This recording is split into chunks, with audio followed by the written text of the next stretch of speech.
Hello everyone, welcome. This is Desi Vijay. I'm a North-South National Team member and a coordinator for the webinars. Glad to see you all here today. As you know, we have opened up the registrations for this year's in-person regional contest after being online for a couple of years. Just like previous years, we are bringing in a few of our past winners and of various subject matters to talk to the younger peers about their experience, provide some tips, and answer their questions. We call this Meet the Pro type of webinar.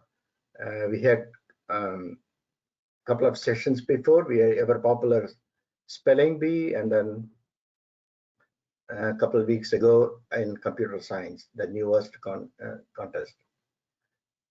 Today we are going to talk about vocabulary. Thank you for being here and thank you for all your support. We have a number of youngsters who are ready and eager to talk to you all and then share their thoughts and views with you and answer your questions. They will also make a brief presentation on the subject or their preparation techniques. If you want to see any other previous webinar sessions, we have a number of them loaded into our North-South YouTube channel. So please subscribe to that, watch and enjoy those webinars. Also save those playlists for future webinars. Or if you want any specific ones, you can send us an email at webinars@northsouth.org. Without further ado, let me bring in three outstanding youngsters here you are seeing, and then they will be talking to you and answer your questions. First, let me introduce Navneeth Murali. Navneeth is no stranger to us. He was with us during the spelling session too. Navneeth is a two-time champion, Scripps championship finalist, and also he placed 5th and 11th in 2018 and 19. He won 2019 South Asian Spelling Bee and 2019 North-South Senior Spelling Bee and 2018 Intermediate Spelling Bee. So, I'm sorry, Intermediate Vocabulary Bee. And he is also 2019 North America Spelling Championship Challenge. He continues his passion for words and languages. He enjoys sharing his knowledge with the next generation of spellers. He has worked with several spellers who are placed high in the Scripps competition and other major this thing. And also worth noting is that he is the lead vocabulary coach for our North-South Foundation. You might have seen him in those coaching sessions. Navneeth is interested in neuroscience and public policy and wants to pursue a career in medicine. So he'll be talking to you about the insights on resources in preparing this vocabulary contest, and he will also give you the general contest information with you. Welcome, Navneeth. Yeah, thank you, Uncle. Happy to be here. Okay, so let's go.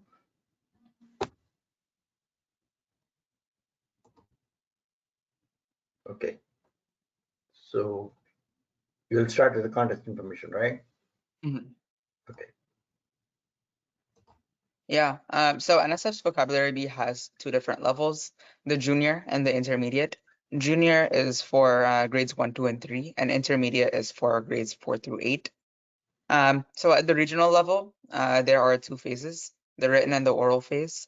And the written phase, it has, or phase 1, it's an online test, or now an in-person test with 25 words, multiple choice, out of which 10 of them would be sourced from the NSF provided word list.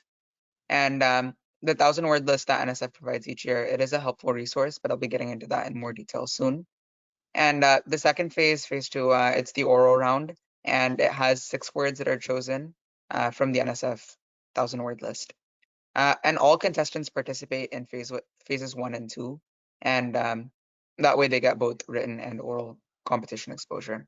NSF has a vocabulary bee game I'm not going to get into the details of it right now because I'm saving that for a later part of my presentation, but that's a helpful resource that the NSF team has provided for all contestants to benefit from.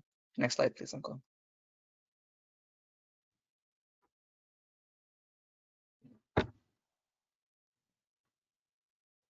Here are some important links, including the info sessions, link to the regional contest calendar, and link to our coaching program.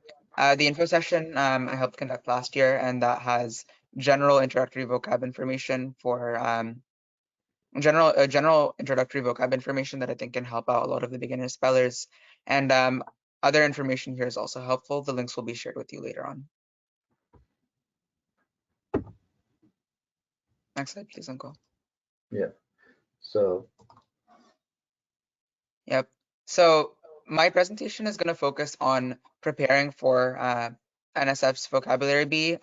It's mainly going to focus on making lists from the dictionary to get the best possible B-worthy words you can find through the dictionary. But I'm going to make it more of a general presentation, keeping in mind our audience. So I'll talk about the published sources for vocab, what to focus, and I guess sort of what they are, and then talking about how to extend that to making your own list from the dictionary, which is a really, really important skill both for spelling and for vocabulary. Next slide, please, Uncle.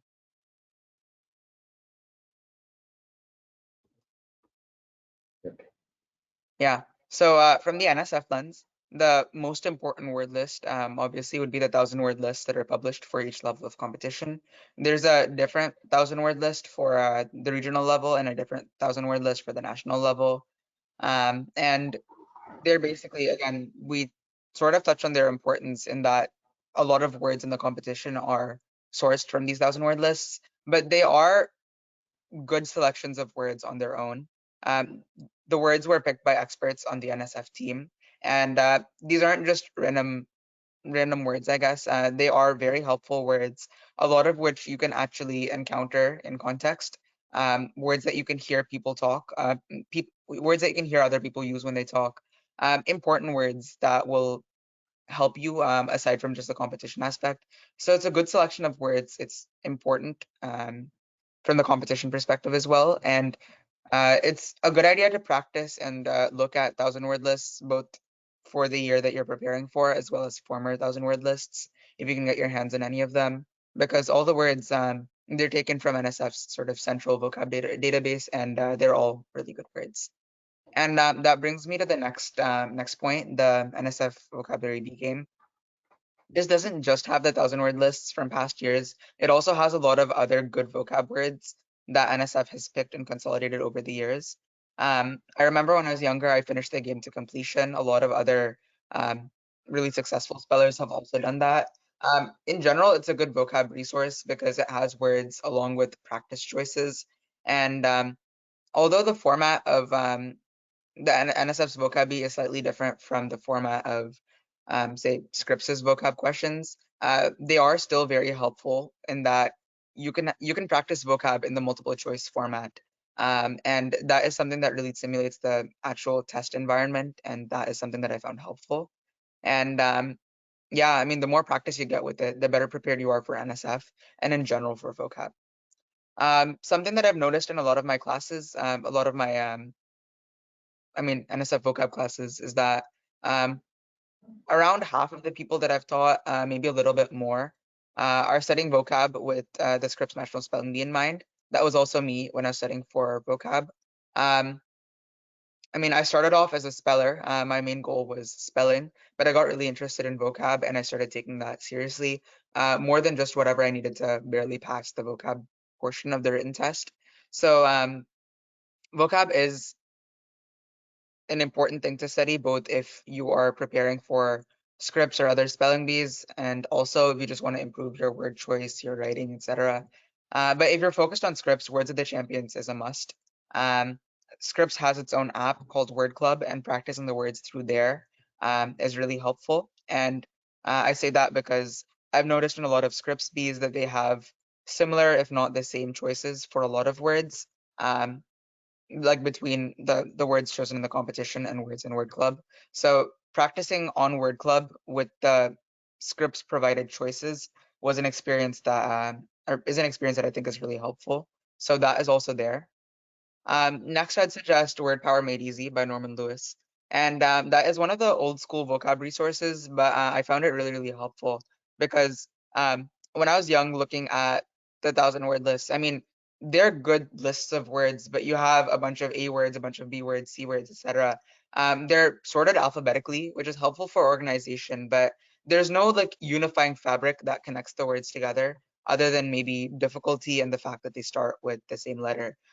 So Word Power Made Easy was what I consider that sort of like a formative book in my vocab journey because it was what taught me to think about words from the vocab lens. So I mean, I was familiar with roots. The other conventional tips that you'd get from a speller, but Word Power Made Easy made me think of those in context with um, vocab for competitions as well as vocab in real life.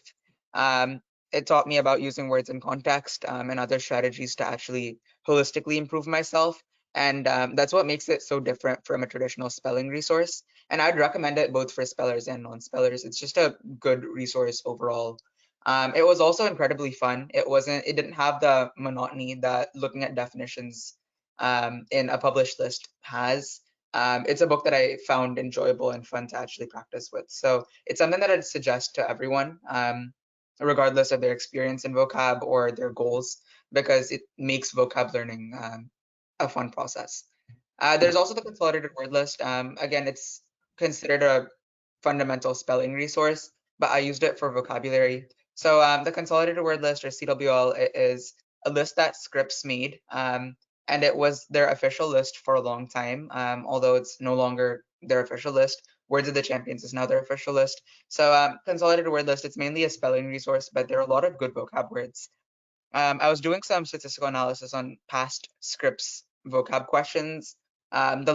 This last year, I think, if I remember correctly, like 43 to 50%, somewhere in that range, was the percentage of CWO words that they asked. And it was certainly a significantly higher percentage in previous years back when they had the written test. So it's invariably it's something that I would recommend studying for people who are serious about doing well in vocab at the national stage. But it's also not something I'd jump right into. Only after you have a very solid foundation in vocab would I suggest making the transition to CWL. So that is really helpful. That's important. And yeah, it's more important for spellers than non-spellers for obvious reasons. There's also SAT vocabulary lists. There isn't one official list of SAT words, but back when the SAT tested pure vocabulary knowledge, um, there are a lot of published lists, like thousand up to like 5,000 words that I've seen online that are helpful. You can easily find them in the public domain. Just search up something like 5,000 word SAT list or 1,000 word SAT list. There are Quizlets. There are a lot of online resources with them. I personally did not use them as a significant portion of my studying routine, but other people have found them helpful, including some of my other students. So I'm just putting that out there as a potentially helpful resource. For roots, there's Merriam-Webster has a dictionary of prefixes, suffixes, combining forms. I forgot the exact name of the book. Again, personally, I didn't use it as a key component of my studying because I prefer to learn roots as I studied words. So it was more organic, but that is also a really helpful resource. It should be available publicly, but if anyone's having trouble finding the link, I can certainly share that with you guys. And the last important resource is thematic lists. So thematic lists you can't find online. It's not something that's published, which is what makes it so fundamentally different from the other sources. But it's I would say one of the most important resources for vocab. I'm gonna get into what they are, why they're important, and more details for the rest of my presentation, basically. Next slide, please, Uncle.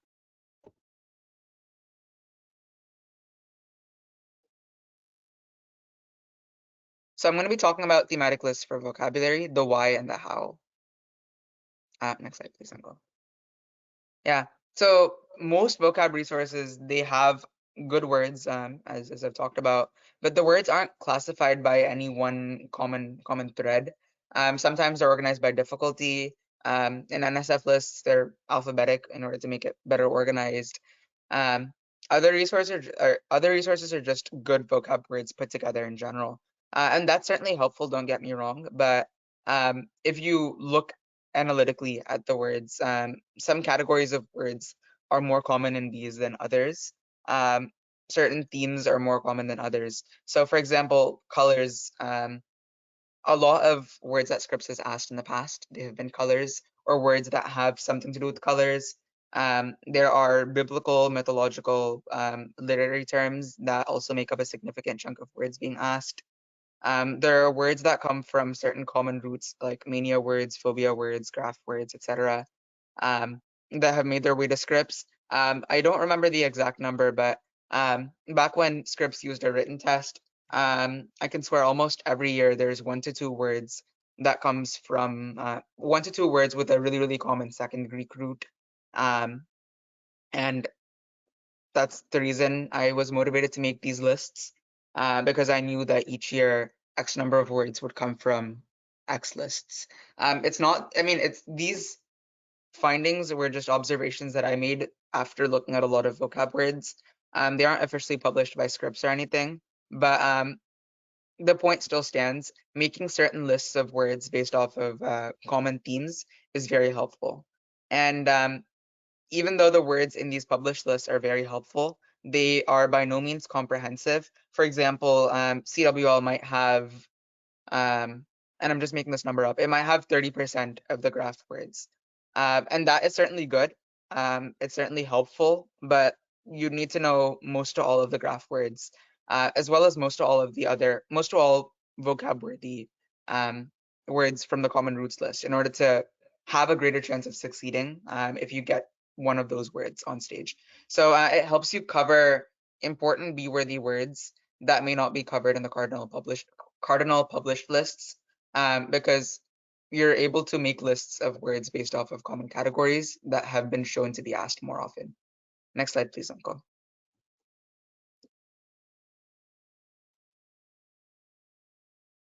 So I'm gonna sort of do a run through with you guys, not through the dictionary, but I basically made this list yesterday as I was refining my slides, and I'll talk about what I found on the dictionary. One thing I talked about in my spelling Meet the Pro session was making advanced searches from Merriam-Webster's Unabridged, which is the official source of the Scripps National Spelling Bee.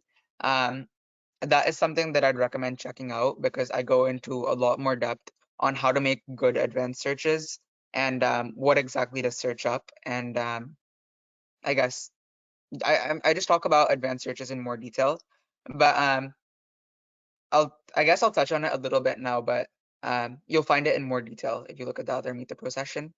But basically, as you look at words that have some commonality between them, for example, if you look at literary words, a lot of literary names, they have certain terms in their etymologies. Some of them have character, novel, author, coined, play, etc. There are certain, I mean, it sort of makes sense. There are certain words you would encounter that you can predict are associated with certain categories of words. So etymologies or the origins of words, if it comes from the name of a character in a book, which is the definition of a literary word, it'll have character in the etymology. That doesn't include all the words, but for example, the dictionary says it comes from blank name in blank novel. Novel is a word that you might encounter in the etymology. So you have to think about possible identifiers that you can make the searches based off of. Because unfortunately, Unabridged doesn't offer the ability to make focused and refined lists. Unabridged does give you an option to search by subject. So theoretically, you can make a list of all literary words, but there'd be so many spam words in that it's difficult to identify the true good words there. So the first step would be finding an identifier to search based off of, then make the advanced search list. So in this case, the criteria that you'd be using would be etymology includes. So etymology includes character, etymology includes play, whatever. Make that search and you'll get a list of words. Let's say etymology includes character, you'll have around 100 words. I think that was the number of entries, but I might be wrong. I don't have the dictionary on me right now. So out of those words, not all of them are literary words. There are some words that might have character as the meaning of the root, character as the actual root itself.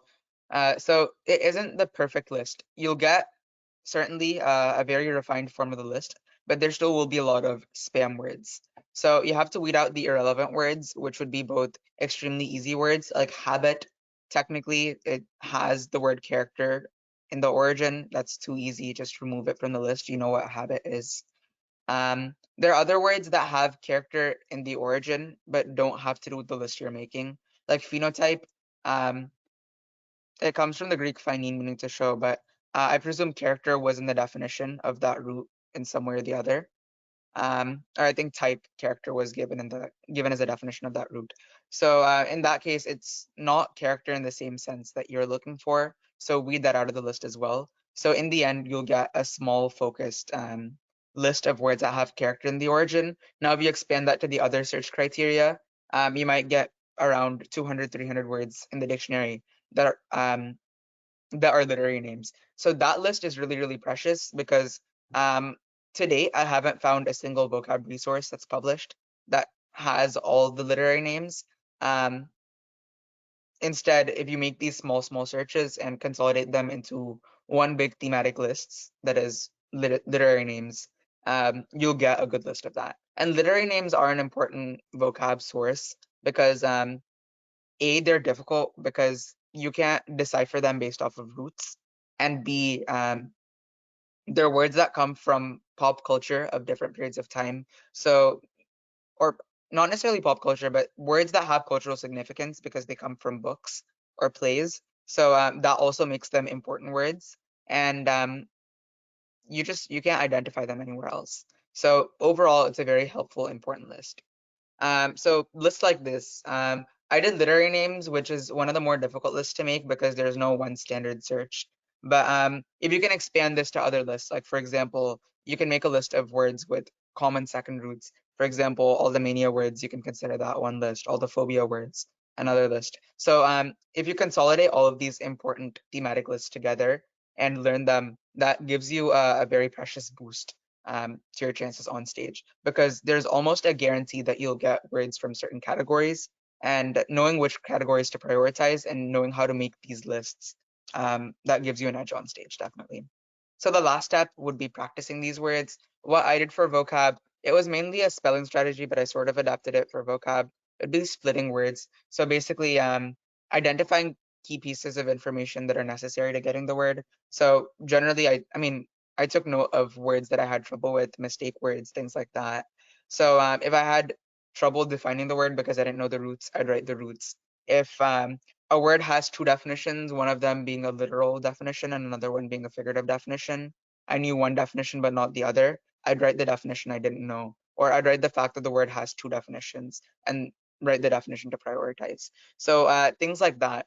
That's basically the studying stage. Then there's sort of being familiar with it. That there's that stage as well, which vocabulary.com is a helpful resource in general. I didn't use it too often because I found practicing there to be a little bit slow, but that is something that people might disagree with. Since I was studying vocab from the spelling lens, I found practicing with vocabulary.com to be a little bit slow, but nonetheless, it was a really, really helpful resource because vocab.com also has a dictionary.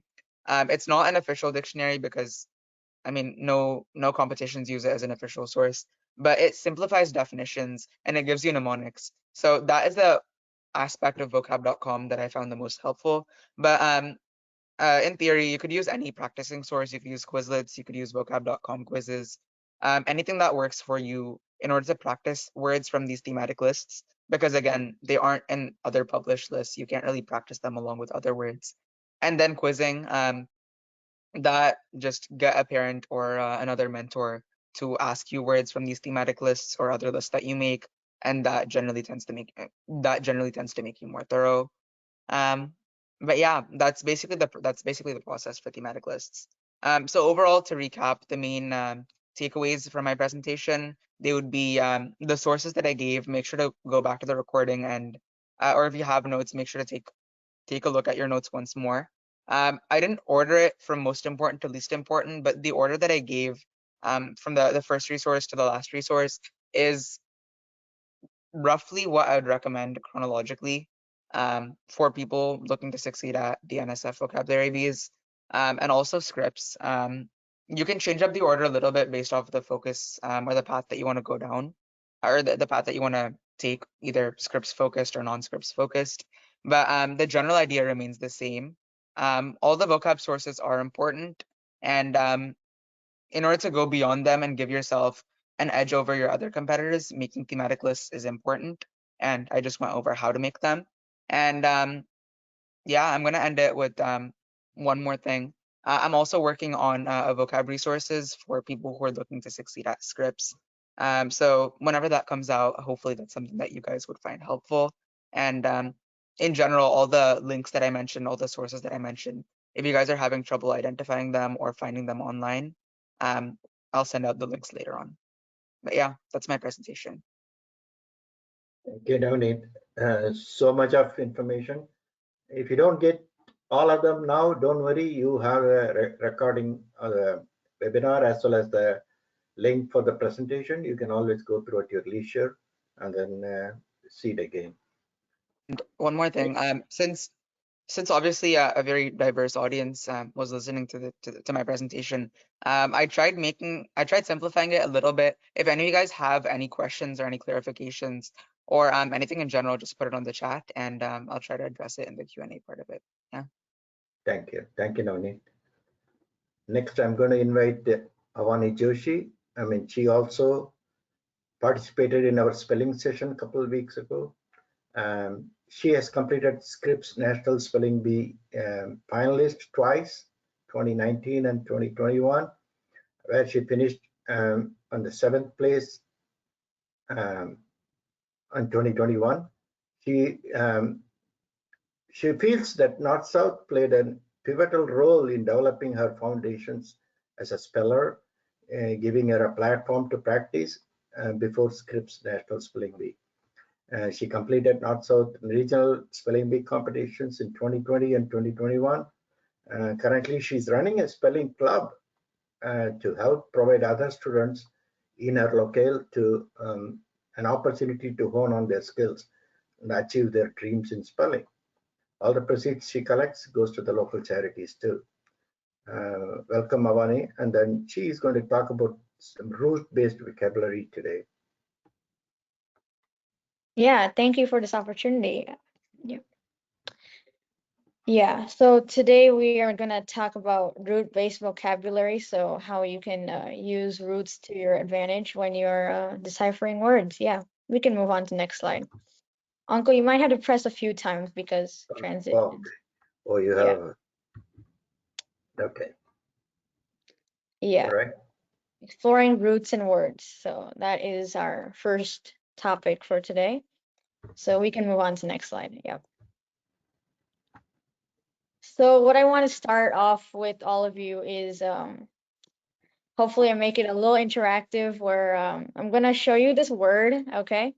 So I'll give all you participants 10 seconds to try to, figure out the meaning, and then I'll reveal the answer. So yeah, so your options for this word is poisoning from eating chicken, is it poisoning from eating beef, or is it poisoning from eating fish flesh? So let's see, I'll give you 10 seconds and then I'll break down the word.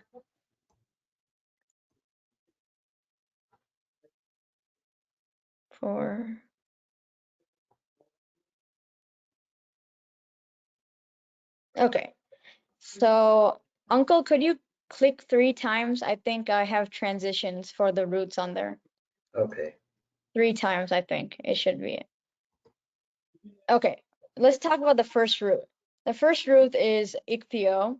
So ichthyo means is Greek, meaning relating to fish, which is the first part of this word. Yeah, Uncle, could you press 3 more times? Or second root there. Yeah, it should come up soon. Okay. Yeah. 2 more times, yeah. Okay. So the second root in this word is Greek, meaning flesh. And 3 more times, so we can get the final root. Yeah, there we go. toxism. And the final part is toxism, Latin, poison. Uncle, you can click one more time. We can reveal the correct answer. The correct answer is poisoning from eating fish flesh. So the reason why I gave you this question was to show you that even if you didn't know the word, but once I revealed the roots to you guys, you may have been able to figure out the word's meaning. So the importance of roots. Yeah, you can move on to the next slide, please. Sorry. Okay. Yeah. Okay. One slide before that, I think. Is it? Or no, that's perfect. Okay. Okay, that's yes. What are roots?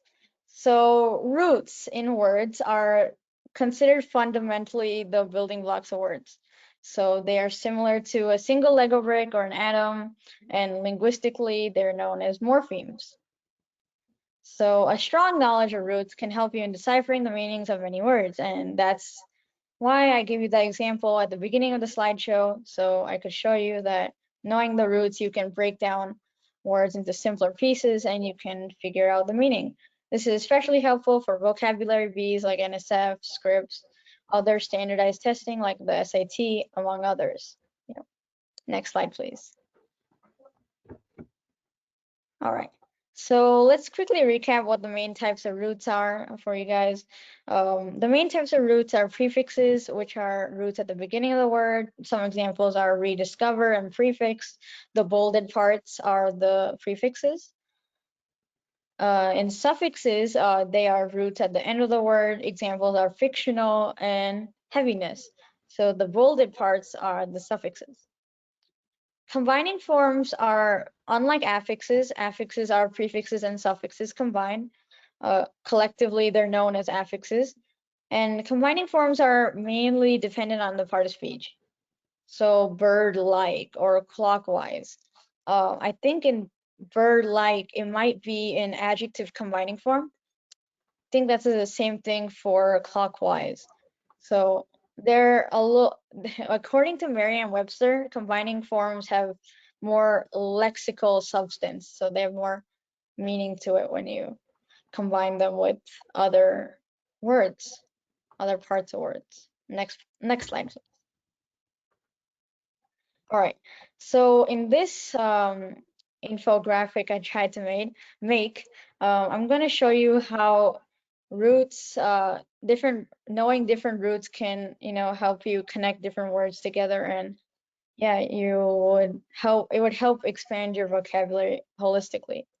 So we'll start with Greek biblio. So biblio on the upper left-hand corner means book. It's a combining form. From biblio, we get the word bibliophile, which means one who loves books or book lover. From there, we go down to Greek phil, meaning love. It's a combining form.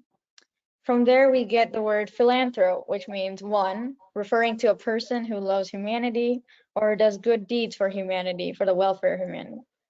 From there, we get the word, the Greek root anthrop, which means human. From there, we get anthropology, which is a study of humankind and societies, culture, etc.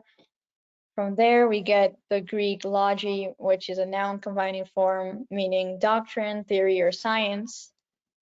And eventually, we complete a full circle when I also add, for biblio, I also add bibliography, which is a list of sources you usually put at the end of a presentation. From there, the second root in the bibliography is graph, meaning writing. So from graph, we get graphology, which is essentially handwriting analysis.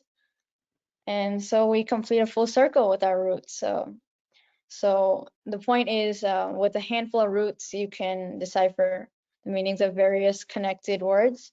So it helps create links in your head, and it also helps you remember it better, the different words and vocabulary in general. Next slide, please. Okay, so now we're going to try this again, but this time I'm going to point out the roots from the beginning to see, and so you can try to answer this question, this multiple choice question too. So I'm going to show you some examples of vocabulary usage in competition, which contains roots. So in the second round of the 2021 Scripps preliminaries, I got the word excursion. So in excursion, the Latin prefix X means out of. In the middle part, you get the Latin currere, meaning to run. And for the last part of this word, you get the French from Latin act or process suffix ion.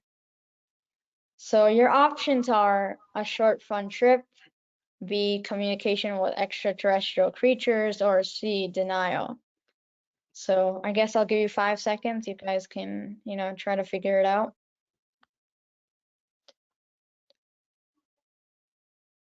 Okay, so Uncle, I think you can press one time. It should, yes, show the answer. Yes, the correct answer is a short fun trip. So sometimes, for example, let's see, 1 second, I'm gonna go back. Sarcotoxism, similar to that word I showed you at the beginning of the presentation, unlike that word, the roots here, if you don't know the word excursion, the roots aren't really, they're not really clear when they, when you piece them together. To run, like it's if you try to put it together literally, it's like the act or process of running out of a certain place. But sometimes the roots don't tell you the entire picture, and like any good detective, you must piece together the clues to make an educated guess if you don't know a specific word. In this case, if you didn't know excursion, you would have to make, based on the options, you would have to make a logical guess. So, what option would match logically with, the active process of running out of place. So when you go on a trip, you are going out of your home or a certain place to explore another place. So although it's not, when you piece it together, it's not very clear, but you would choose the option that makes the most sense to you. Next slide, please. Okay, so the next example here is something I got in the 2021 Scripps quarterfinals second round. I got the word sophistry. So in the word sophistry, you got the Greek sophos, which means wise. It's also in the word sophomore, if you recognize that word. And the last part, the istry, is kind of a combined ending. I wouldn't really classify it as a formal kind of suffix, but I would say it's a combined version of two other suffixes, ist, which means one who does, as in if you like dentist has that prefix suffix too, and airy, or as in trickery, if you like the ery suffix there, which means act of doing. So I feel like it might be a combined version. Istry, you also see that in chemistry too, in other fields. So yeah, sophos means wise, and you also have that suffix, like one, the act of doing something. So one who yeah. So I guess I'll give you a couple seconds again, so you can you viewers, all you participants, viewers at home, you guys can try to answer it. So your options are A, lack of maturity or good taste, B, plausible but fallacious reasoning, or C, reading fortunes by the line of the palm of the hand. So these options are exactly what I got actually in Scripps. So I guess I'll give you some time.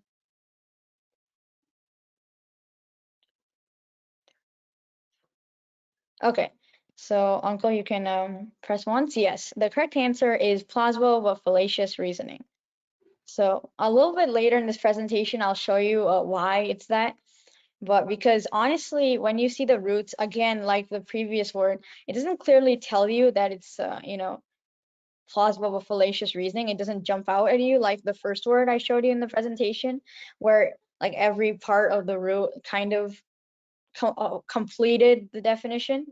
But in this case, wise, when they talk about sophos, wise, and they talk about reasoning, so it's along that line of, it's along that line of reasoning and logic, but later in this presentation, I'll show you the historical, reasoning for this word. Next slide, please. So the final example I'll give you in terms of, competition words. This word was used in the second round of the Scripps National Spelling Bee finals. This word is saxicolus. Yep. So saxicolus contains the Latin saxum, meaning rock, and it also contains the Latin colus, the Latin combining form, I believe, colus, meaning living or growing in or on, inhabitant. So I guess I'll give you a couple seconds, but the answer to this one jumps out. So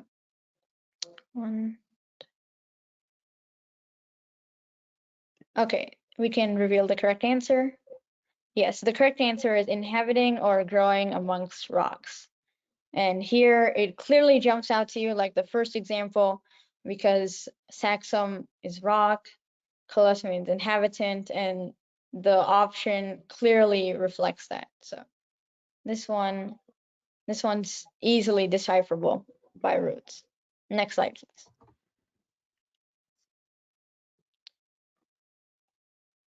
Okay, yeah, so in our next portion of presentation, we'll talk about recommended resources and tips. I know a lot of our resources pretty much the same, so I'm only going to cover the one that is a little different, and then I will talk about some tips for studying for the vocab round anywhere, NSF, Scripps. Yes, next slide, please. So I know that we already talked about Merriam-Webster dictionary prefixes, suffixes, and combining forms. Similar to Merriam-Webster vocabulary builder is very similar to other books where they give you they break up connected words. I think they use roots as a combining factor, and they break it up into units. So it's very similar to other books you'll find in the market, but that's personally what I use. We already talked about dictionary prefixes, suffixes, and combining forms. We already talked about vocabulary.com, and similarly, there's FreeRise, and I think we'll talk about FreeRise a little bit later, but those were two sources I used, and Sesquid. Oh, the other resource I used, I don't know if it was released then, but I did get it recently. I don't know when it released, but Scott Reamer, you might have heard of him as the one who created the very comprehensive words of wisdom. Recently, I don't know when, but he released a vocabulary book, Sesquipedalia, and it contains a lot of helpful tips, honestly, for spelling, and not just spelling, but spelling and vocabulary.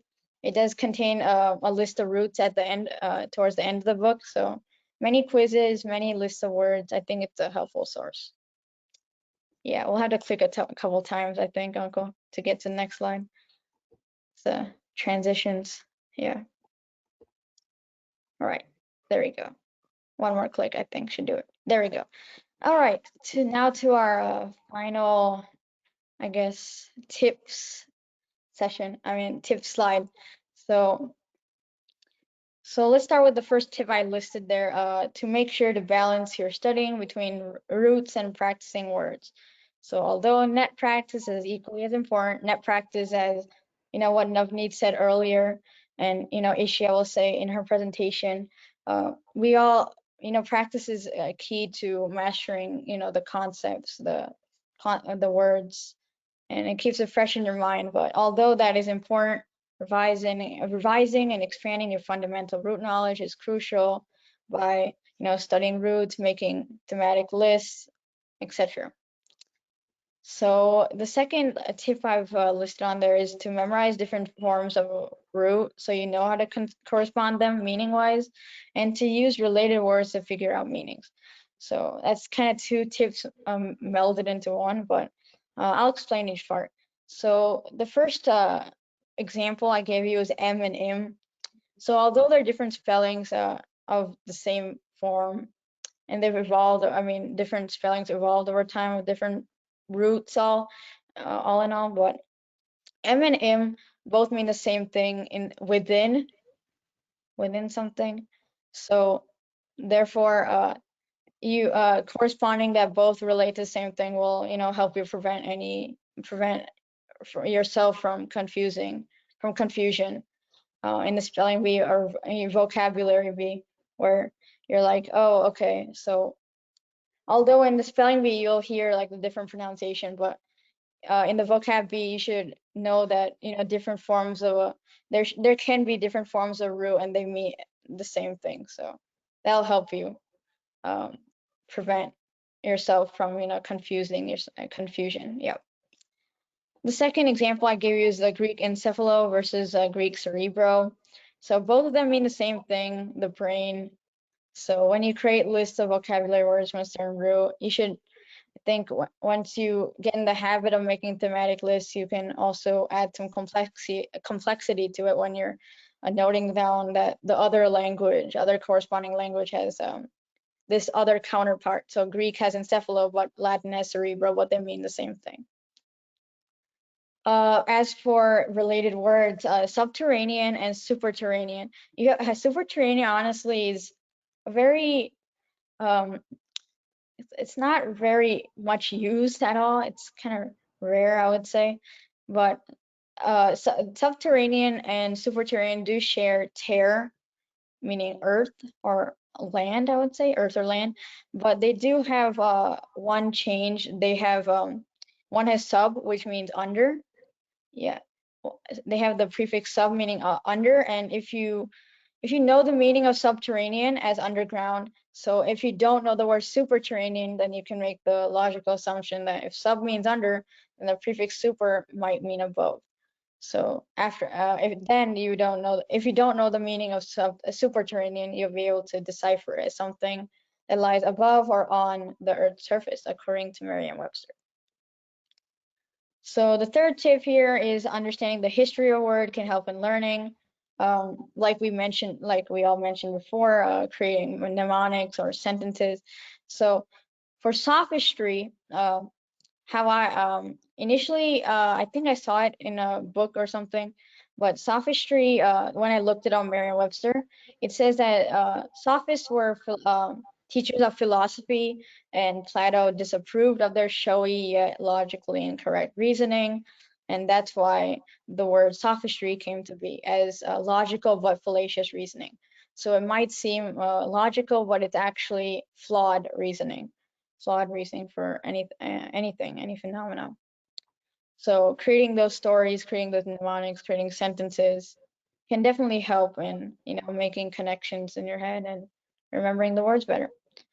And finally, it kind of this last tip is kind of overall what we've been emphasizing is that categorizing vocabulary words based on meanings and context and themes can allow you to make educated guesses based on what field the theme, the words used in. If you have a general idea, like if a certain word is from culinary arts or like any field, medical field, then you can choose the option if you're asked in a vocab bee that matches closely with your reasoning. And so that makes the process of elimination much easier for you. So that's making connections like that is known as chunking, and allows for a better processing of those vocabulary words, and helps you remember it better overall. All right, thank you so much for joining today. I hope you enjoyed the presentation. Thank you. Thank you, Avani. There are a lot of information in here too, and thank you for the presentation. The next one we're inviting is Ishya Bhavsar. She's a sophomore in high school and lives in Prairie Village, Kansas. She began participating in North-South competitions from her second grade itself.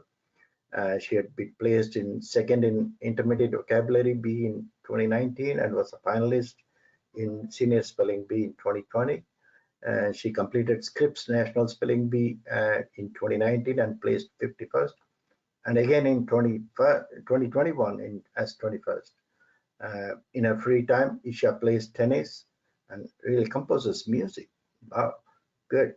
Ishya will present on methods of preparation for vocabulary B. Here you go, Ishya. Hi, thank you so much. So as Uncle said, I'm going to give some tips and tricks on how to exactly prepare for the vocab B. A lot of the stuff that I'm going to say has been covered already by Navneeth and Avani, so it's just like sort of reiteration, but yeah, next slide, please. So what I'm going to start with is like telling you guys what not to do, which is trying to rote memorize words and just do that. So like the most common mistake in preparing for vocabulary B is trying to rote memorize words. You shouldn't be relying on it. It should be like your last resort because it's pretty inefficient and it's also like kind of boring just to like try to stuff the words and their meanings in your brain. So what should you do instead to like retain words and be more efficient with your practice? Next slide, please. So what you should do instead of trying to rote memorize everything is start by looking at the word's etymology and roots. Avani talked about how exactly roots work, but if you do this, you'll learn more roots, and when you learn a new root, you'll also learn the other words containing that root. And then studying common roots by themselves is also helpful. If you want to, I think flashcards are pretty helpful for trying to remember what exactly roots mean, just to make sure you can like retain them when you're being asked a word. And then looking at the etymology of a word or like the language of origin or where the word comes from also helps with words that come from like place names, like geographical names, or like eponyms, which are words that come from people's names, etc. So you can like almost have that like story in your brain, or like even mythological words. Some words come from like Greek mythology, so if you read the story about that, you can like find the meaning behind the word, and then that'll make it easier to remember it. And then another way you should do that is to study vocab is, as Navneeth talked about, you should make thematic lists, make lists of similar words using Merriam-Webster's unabridged dictionary. The advanced search feature is really helpful, and I also find that really fun. So that's a lot better than rote memorizing words. And then making flashcards for words to quiz yourself is really helpful because it involves active recall, and active recall helps you because when you're just reading the word and its definition, it's not as hard for your brain than if you're like trying to ask yourself a question. That makes it a lot easier for your brain to remember the word. So you should not just read, like a lot of people just try to read the word and the definition and then move on. Don't do that. Try to make it more engaging for yourself. And flashcards are also helpful because you can't just be quizzed by your parents all day long or by your friends all day long. So if you want to quiz yourself, flashcards are your best friend. And then I also like to make a flashcard, like a set of flashcards or a list of words that are like most difficult for me. So if I really can't retain the word by like any other tricks, I might like resort to rote memorization, but that shouldn't happen super often. Next slide, please.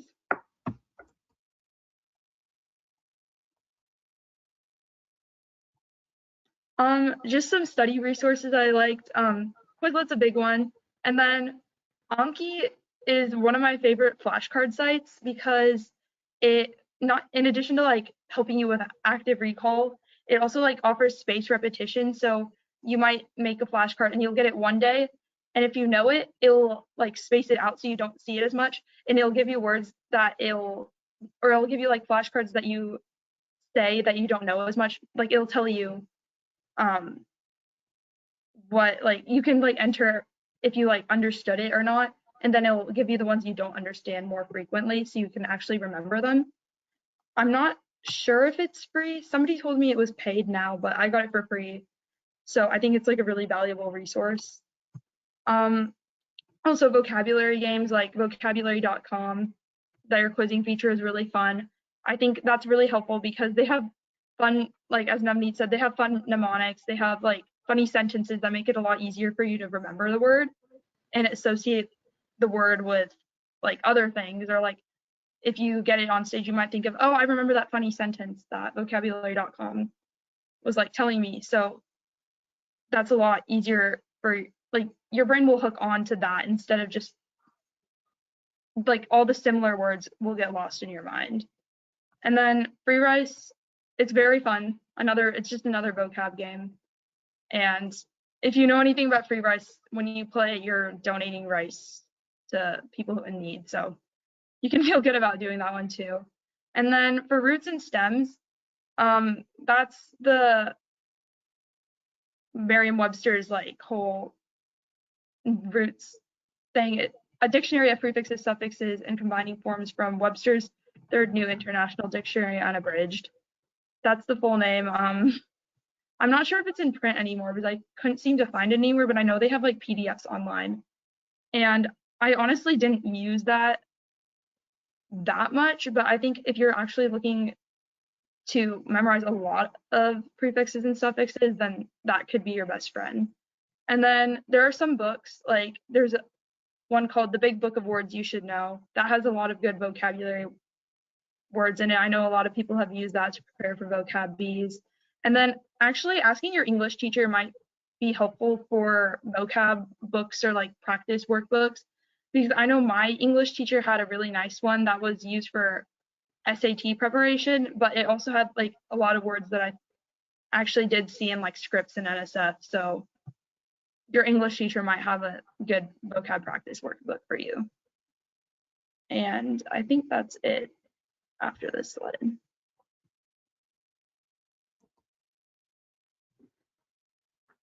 Thank you. Thank you, Ishya, and all of you gave very good tips and tricks how to prepare for the contest. And if you didn't get it, all of them, don't worry, you can always go back and listen to that talk and the presentations again later at your leisure. And remember, this is not just only meant for North-South competitions. It'll help you in your high school career and various other forms of tests, and also SATs or ACTs and all those things. So this is a very useful stuff, and I'm glad we could share this with you. And I really want to thank all these three youngsters who have done an exemplary job in making it happen. Okay, so let me go back and start some questions I have already. If you have any questions, please start posting them.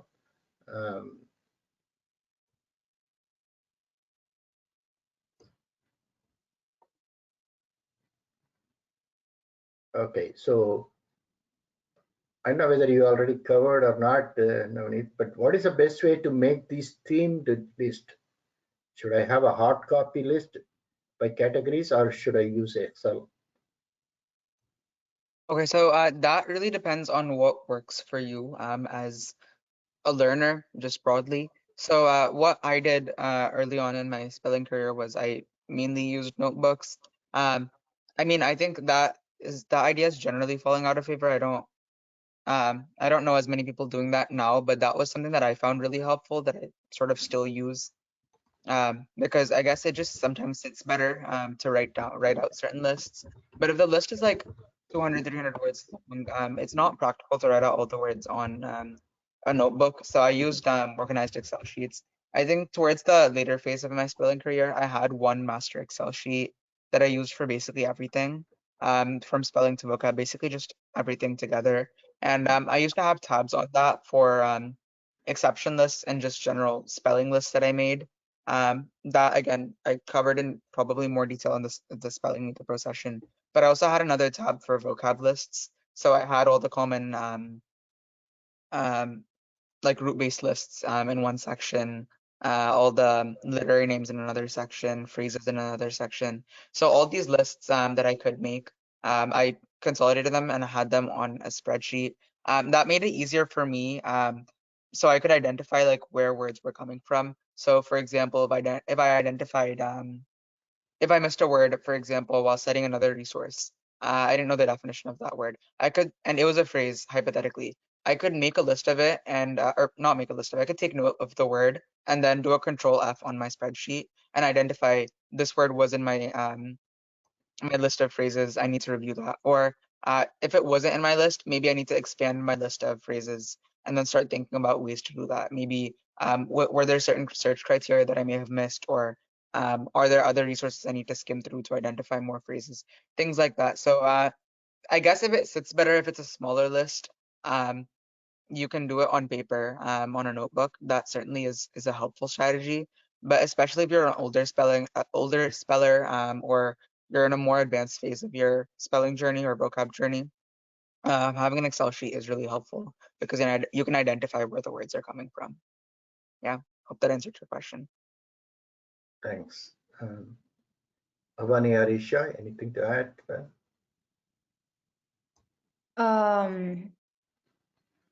Yes, I believe. Yeah. Go ahead. Oh, this question you're saying? Type. Yeah, yeah, yeah. Oh, okay, yeah. Now Okay. we can move on to the next one. I'm just saying if you have anything to add, you can see. No, not much to add. I think Navneeth summed it up nice. Yeah. Perfect. Navneeth, it's another one is how do we do MWU advanced search? Okay, yeah. So that first, I mean, the first step is getting Merriam-Webster's unabridged. That is probably the best investment you can make in your spelling and vocab journeys. Mainly spelling because it's the official source of the national of Scripps. So there are a couple ways. If you're doing it based off of one criterion, on the main page of Merriam-Webster Unabridged, there should be a search bar. Right under it, you should see two subsections. One of them is reference. Keep it saying, or make sure it says Unabridged Dictionary, because there are 4 options once you get the subscription. Make sure that your reference is always Unabridged Dictionary. I think that's the default too, so it's not an issue. And then the next criterion that you have is content type. So that gives you like maybe 10 different criteria that you can search up based off of. So for example, if you want to search words by etymology, if you want to look for certain keywords that are in the etymology section of an entry, you can search based off of that. So hypothetically, if you want to identify the Greek root for hair, which trix or tricho is the root, you can click content type equals etymology on the main page, and then put your search inquiry as hair. And if you do enough searching, you should be able to identify the roots. That is one way of doing it. And that is if you're looking for one criterion. If you're looking for multiple criteria, there's a separate tab called advanced search. It's in the homepage. On the top right section, you should have a tab that says advanced search. Click on it. It's basically the same thing except in a I mean, it's not as I didn't use that option as much because I didn't find the need to make like double criteria advanced searches as much. Most of them I could solve with just one search. But if you click on that, it should give you options to put in inquiries for multiple fields. So for example, if you want all the words ending with OUS, for example, that have hair in the etymology, you can put both of those criteria in there and click search, and that will give you all the words in that list. And it gives you like 10 words. Yeah, I mean, that is how you do advanced searches in general. For vocab, things are a little bit different, but the steps are basically the same. It's just what you're looking for that changes between spelling and vocab. But the general idea is the same. I did a run through with I think I did a live I think I did a live run through for advanced searches in the spelling meet the pro session. So if you're able to get your hands on the recording of that, if you go to my section of the presentation, I believe I did a live advanced search. So um, that should give you helpful pointers if this was a little bit dense. I mean, I know my answer was a little bit dense here, but if it clarified it, that's great. But if it didn't, you can ask a follow-up. Thank you, Navneeth. And the next one to you, I think, is I have won my school B and have a regional written test in March. Do you have thematic list you can share with me? Or the question is whether you want to share your list or everyone should prepare their own list. Yeah, I honestly think making your own list is really helpful. I mean, everyone's thematic list, or rather, no one has completely comprehensive thematic lists. It's unless it's a basic like root-based search that you're making, like the mania words or the phobia words. It's not possible to get comprehensive thematic lists in the proper sense. Like it's impossible to make a 100% comprehensive list of literary names. So it's more of something that you just have to work on over a period of time. And as you identify new things to search based off of, you can expand those lists. I don't know also for a regional written test if that would be the most ideal thing to do. Regional written tests, I'm assuming you're talking about Scripps. The source that I'd recommend setting is Words of the Champions. They do source words heavily from that. There might be some additional basic words that they may ask outside of Words of the Champions, but again, from what I've seen of regional written tests, that isn't too common. I mean, the traditional basic published sources should be enough to carry you through that. Unless you're preparing for nationals, thematic lists would not be the best investment of your time yet. If you're trying to get through the written test, the written portion of the regional test, um, I don't think focusing on thematic lists at that stage would be your best investment in time. Instead, prioritize Words of the Champions vocab through Word Club and prioritize the other basic resources. Maybe take a look at SAT words or maybe Word Power Made Easy, the big book of words that you should know. All of those are traditional basic vocab resources, and those are the types of words that are more likely to show up at the regional level. Yeah, I hope that answers your question. Thanks, Navneeth. The next one is, do they give you the spelling for the vocab round in Scripps? Yeah, they do. Is it like the projected ones like we do in North South or? Yeah, basically. Okay. Yeah.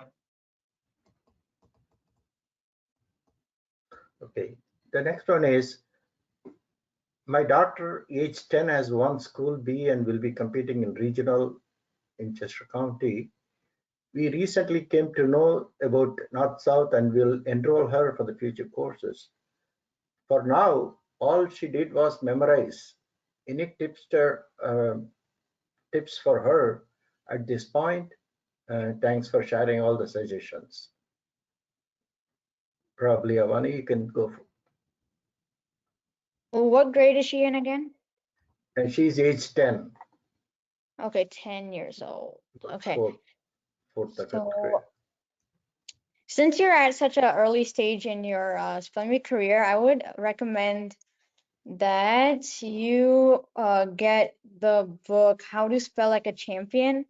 I think it's I don't know, maybe I think Paige Kimball contributed in writing it, but I remember the other two authors, I think. But How to Spell Like a Champ is great, especially when you're, just first starting out in spelling. That's what I first used in fourth grade when I competed in my first ever school spelling bee, because it contains a lot of the patterns that you need. It does contain roots, some helpful root tips, language patterns, and all, just to build your fundamentals, especially when you're a beginner in spelling. So I think I initially, honestly, when I first competed for my spelling bee, I did memorize words because when I was kind of clueless at like about roots and all, especially in my first year. So it's all right if you begin with memorizing, but especially I think if you purchase a resource like How to Spell Like a Champ, that will eventually transition you to more advanced books like Words of Wisdom and all. And since you're in fourth grade, I mean, you're 10 years old, I think Miriam, as per my experiences, I really was helped by the Vocabulary Builder book by Merriam-Webster. So those were the two resources I used, especially in the early stages of my spelling career. Thank you. And just to add to that, yeah, I Yes. agree with basically everything that you said. I think How to Spell Like a Champ is a good introductory good introductory spelling text. It will definitely give you the foundation that you need to start thinking about words differently. Basically the same way. I think that Word Power Made Easy is sort of that comparable introductory text for vocab. And that will, both of those books, learning both of them will get you to, it'll make you start thinking about words differently. And once that happens, you can move on to other resources that are helpful. Personally, I didn't use Merriam-Webster's Vocab Builder, but I've certainly seen it. And it also is a good book. I only discovered it late into my spelling career, and I'm not late into my vocab career, and by then I found it a little bit on the easier side. But as an introductory book, that is also good. And then once you start thinking about words differently on the spelling front, you can move on to other basic Scripps provided sources. So Spell It was an old Scripps provided list, around 1,500 words. That also had language patterns in it, so that can give you an introduction to language patterns. Then you can move on to the consolidated word list and other basic sources like that. But yeah, that's what I'd say. Thank you. Are there any specific vocabulary contests for juniors like grade 4 where the children can go and be inspired to participate in study of vocabulary for a long-term knowledge? Of course, North-South competitions are the best suited for that, but what do you guys think? Yeah, I think NSF is probably the best place to start off with. There are currently very few, if any, contests that are devoted specifically to vocab. Um, I think NSF probably is the only mainstream contest that still has a dedicated vocab contest. Scripps, if you're studying for Scripps with that long-term goal, you can't win Scripps without answering vocab questions. No matter how the format is, vocab is an integral part of Scripps. So that is there as well if you want to use that as motivation. But to my knowledge, NSF vocab is probably the only dedicated vocab contest that we have. Thanks. Ishya probably can answer. Which vocabulary list would you recommend for studying Scripps Regional B?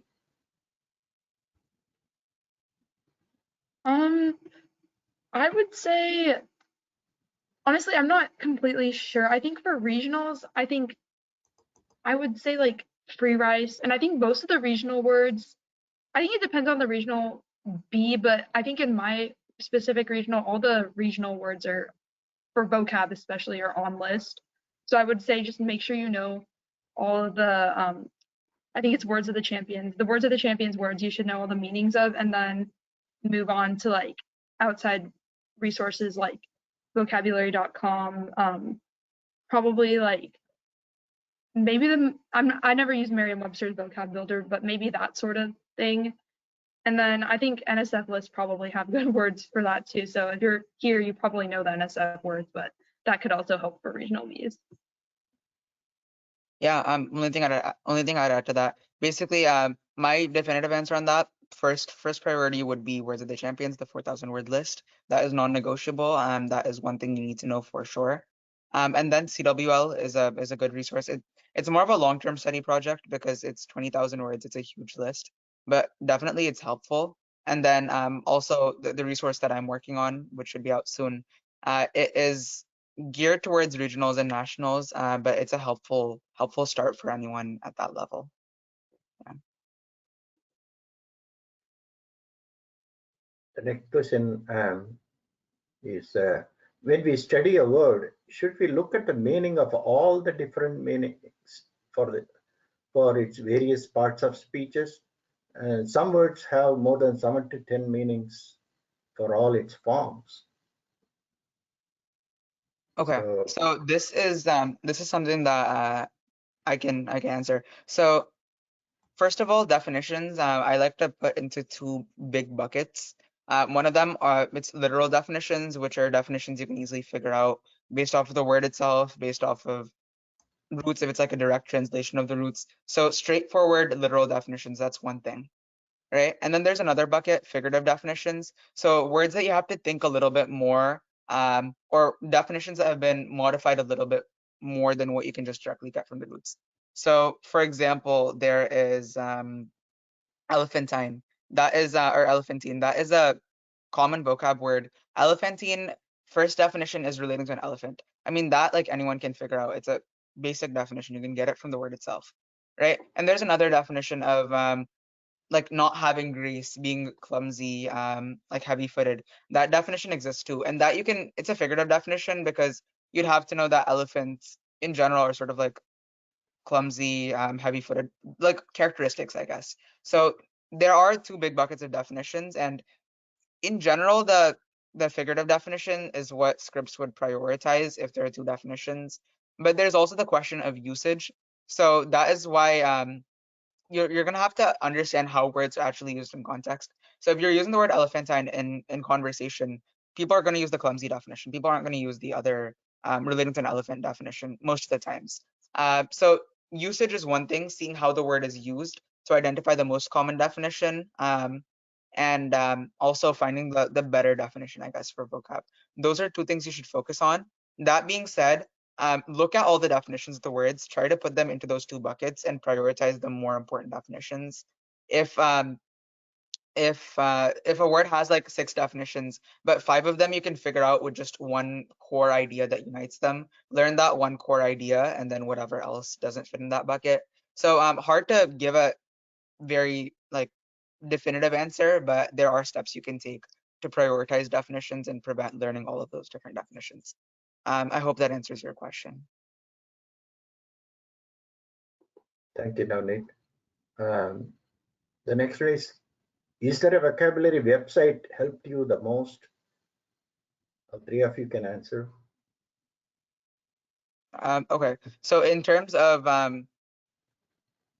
just learning definitions better, vocab.com is probably the conventional vocab website to use. Again, the quizzes I personally didn't use because I thought they were a little bit slow, but depending on your level, especially if you're younger, that is something that might help out, that might help you out. What I used vocab.com for was the dictionary feature they had. So if Merriam-Webster's Unabridged has a tendency to have long-winded definitions sometimes that are difficult to understand. Or like if you look at the definition, you can't immediately identify the crux of the definition. It takes you a second to read through the entire thing and then identify the meaning. So vocab.com sometimes takes away that hurdle. It simplifies definitions, gives you mnemonics sometimes, and its practice questions are also pretty good. So overall, vocab.com is probably the best online source. Ishya or Avani? Honestly, along with vocabulary.com is Free Rice, and honestly, those are the two I really use in terms of websites because I think I focused more on the books that I had than the websites, but yeah, Free Rice along with vocab.com.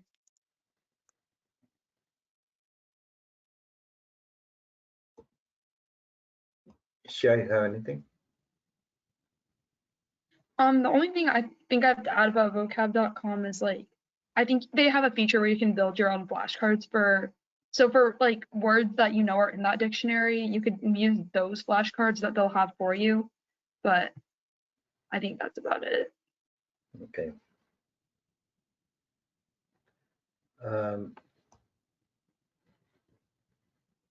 That generally is pretty much I have here. There are a lot of repeated questions. The person is asking, I'm going to the regionals and I live in New Jersey. I'm a 6th grader. What would be the best strategy to win the regional spell off? I have already been studying with Word Club and Words Other Champions. Is there anything else you need to do? Yeah, so I mean, there are some, I mean, I'm from New Jersey. There are some competitive regions in New Jersey, some regions that historically have tended to stay within the published lists. So you'd have to know a little bit more about your regional, see if from previous years it's gone off list a lot, see if it's mainly an on-list regional. That can help you streamline your studying. If for the last like 5 years, it's only asked words from on-list, it's not very competitive as a regional, then obviously focus on the list words. Make sure you're 100% with them. Don't do too much outside of it, specifically for regionals. If it's a competitive regional, there are probably 1 or 2 in New Jersey that are really competitive. If that's the case, then other spelling resources are helpful. CWL is the traditional next source that I'd recommend. CWL is like one of the most rudimentary spelling resources. Being thorough with that is helpful. There are PDFs online. I have it on my website. It's also commercially available, practice modules for CWL. If that's something you're into, maybe purchase those. There's also Words of Wisdom, which is a good introductory text to spelling. It helps you with language patterns mainly. That's what I use Words of Wisdom for, but I guess it also has other sections that are helpful. But those are the main resources for regionals. There are other resources too for like advanced, there are a few more advanced advanced resources as well. But I wouldn't suggest starting those until you're thorough with these main resources. I think that should probably get you on the right track.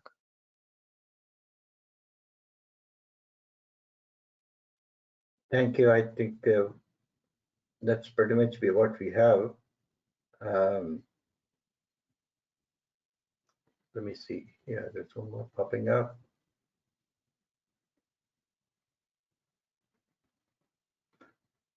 How do we find out what words were asked in earlier regional B to specific regional? I don't know what it means. I mean, I guess maybe, okay. That is difficult. Earlier regional Bs is difficult. If you have attended past regional Bs, or if you know people who have attended past regional Bs that may have noted down words from the Bs, or that may remember words that were asked in the Bs, that's probably your best source. There isn't any published online list of past words from regionals. I think as probably by policy, most, if not all regionals don't publish past words that they've asked. But Scripps has in public domain words that have been asked in past Bs. I presume your question's about vocab, about spelling. So past Scripps words are definitely online, but it's difficult to identify those words for regionals. Yeah, it's more of just asking around to see if your regional has mainly stuck within the list, which is WTC, or I guess in older years spell it. And if it does, then mainly stick with that. If not, then you're going to have to do additional resources. Thank you very much, Navneeth, Avani, and Ishya. You guys obviously put in so much of effort in preparing for this session and in presentation, as well as answering the questions very patiently.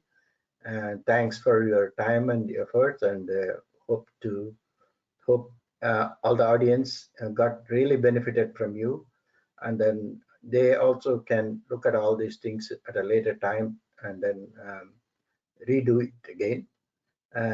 Thank you all the attendees for tuning in and then listening to our experts, and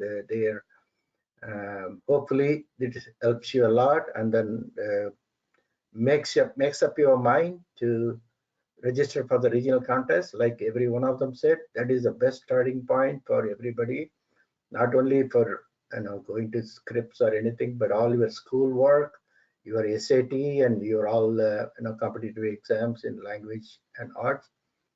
So please do so. Like